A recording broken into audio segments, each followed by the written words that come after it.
श्वेता नाम की एक लड़की थी। उसकी उम्र थी 22 साल और कंजोर नाम के शहर में जॉब करती थी। शहर में किराए के मकान में अकेली ही रहती थी। उसके घर वाले गांव में रहा करते थे। श्वेता का रोज शहर के हाईवे वाले रोड से जॉब से घर का आना जाना रहता था।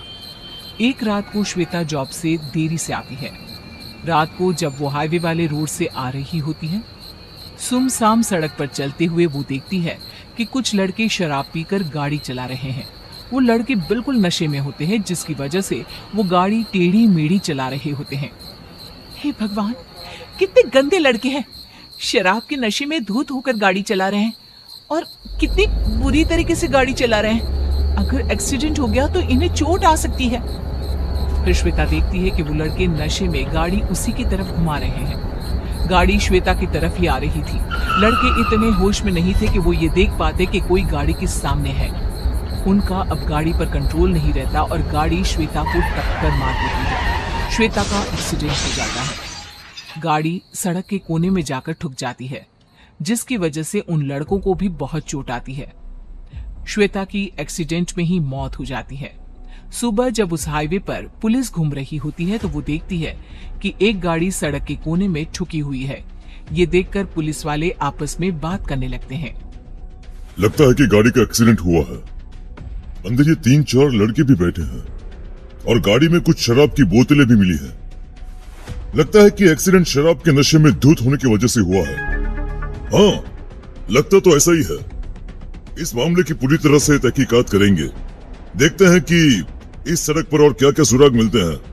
वो दोनों पुलिस वाले उस सड़क पर थोड़ा और आगे जाते हैं तो उन्हें सड़क पर श्वेता की लाश पड़ी हुई मिलती है। उसका शरीर खून से पूरा लिपटा पड़ा था। ये देखो, ये लड़की की लाश। लगता है कि इसका उसी गाड़ी से एक्सीडेंट हुआ है।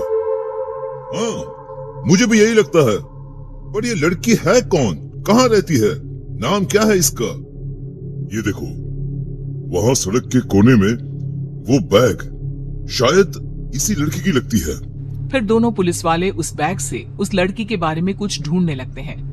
उनको श्वेता का आई कार्ड मिलता है, जिससे उसका नाम और घर का पता मिलता है। अच्छा, तो इस लड़की का नाम श्वेता है।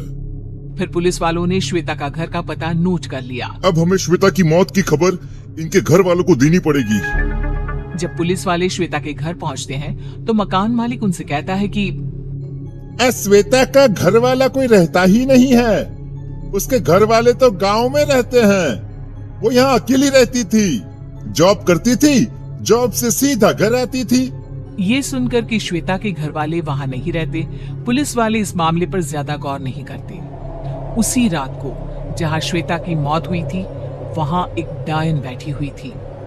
वो श्वेता की आत्मा थी, जो एक्सीडेंट होने के बाद शरीर से निकलकर डायन बन गई। मेरी मौत उन लड़कों की वजह से हुई, क्योंकि उन्होंने शराब पी रखी थी। मुझे रात को इस शहर में जो भी मिलेगा, मैं उसे मार दूंगी।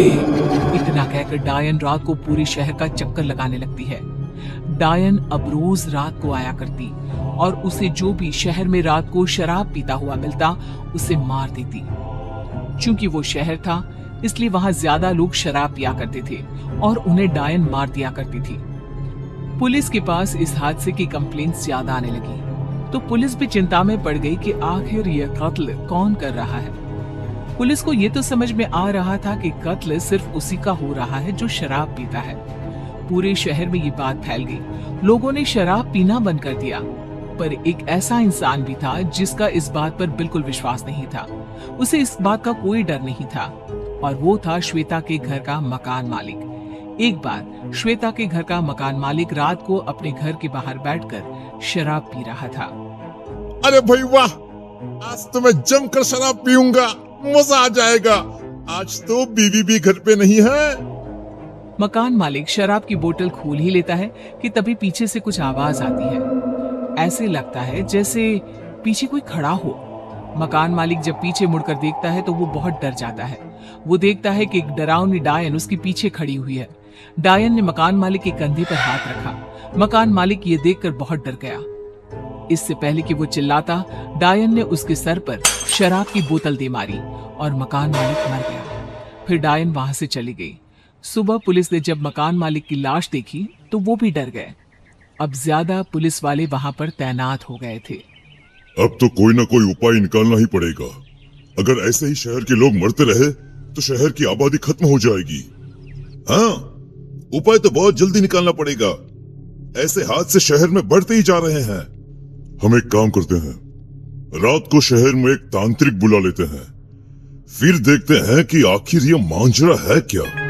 वो दोनों पुलिस वाले ऐसा ही करते हैं। एक रात को शहर के सबसे बड़े तांत्रिक को बुलाकर उसे सारी बात बताते हैं और एक गली में उन्हें बिठाकर उनके सामने नकली शराब की बोतल रख देते हैं, ताकि मारने वाले को लगे कि वो आदमी शराब पी रहा है, और अगर वो उस पर हमला करे तो इन लोगों को पता चल जाएगा कि आखिर शहर में कत्ल कौन कर रहा है।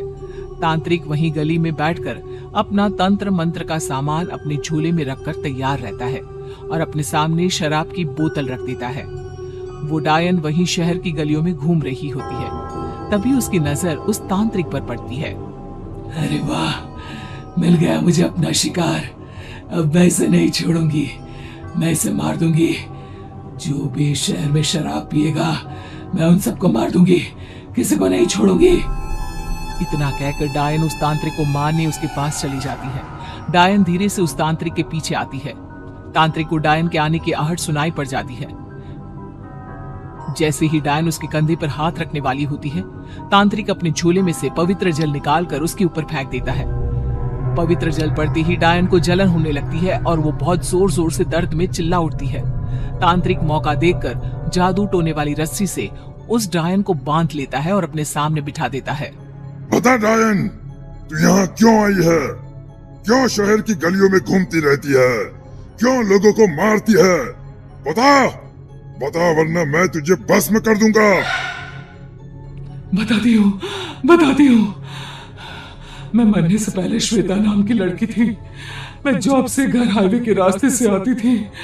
एक रात को कुछ लड़के शराब पीकर गाड़ी चला रहे थे, तो उन्होंने नशे में गाड़ी से मुझे टक्कर मार दी, जिसकी वजह से मेरी मौत हो गई। मरने के बाद मैं डायन बन गई। अब मुझे शराब पीने वालों से सख्त नफरत है, इसलिए मैं रात को इन शहर की गलियों में घूमती रहती हूँ, ताकि जो कोई आदमी मुझे शराब पीता हुआ मिले मैं उसे मार दूं, ताकि वो कभी शराब के नशे में किसी और का नुकसान न कर पाए। देखो, मैं तुम्हारी तकलीफ समझ सकता हूँ।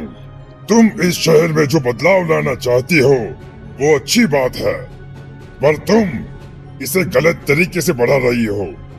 मैं इस बदलाव को लाने में तुम्हारी मदद करूंगा, पर तुम्हें मुझे वादा करना होगा कि तुम इस शहर में कभी वापस नहीं आओगी। तुम ये शहर हमेशा हमेशा के लिए छोड़ के चली जाओगी। वादा करो। ये सुनकर वो डायन खुश हो जाती है और उस शहर से गायब हो जाती है। सुबह होते ही तांत्रिक पुलिस वालों को डायन की सारी बात बता देता है। पुलिस वाले भी इस समस्या को समझते हैं और सरकार से इस बात की अपील करते हैं। फिर सरकार पूरे देश में शराब को बैन कर देती है, जिसकी वजह से कोई भी शराब नहीं पीता और शहर में एक्सीडेंट के हादसे भी कम होने लगते हैं।